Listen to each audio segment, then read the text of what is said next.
In the Bible, we find one of the most beautiful appeal from God. It says, "Today, if you hear His voice, harden not your heart." Would you like to spend this day with God? Listen to this devotional. This Day with God, a devotional by Ellen G. White. Christian humility.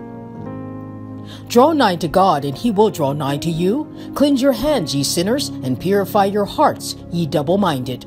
James 4, verse 8. The Lord bears long with men, and when they manifest a determination to follow their own judgments, the Lord allows them to do so.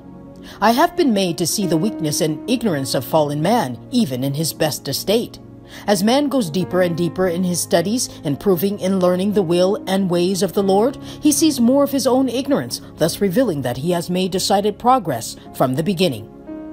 The nearer the Christian lives to God, the more he advances in divine illumination of mind. He has more distinct sense of his own littleness, discerns his defects of character, and sees his duty in the light in which God presents it.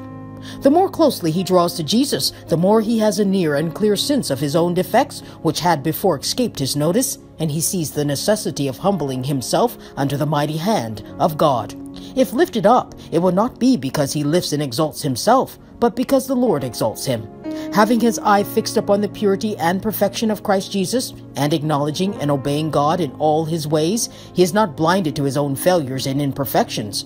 When his deployment in the eyes of men is unblameable and irreprovable, God reads the intents and purposes of the heart. Christian humility is a wonderful grace, the very antidote to the apostasy of Satan, which has unholy ambition and every delusion that he can frame.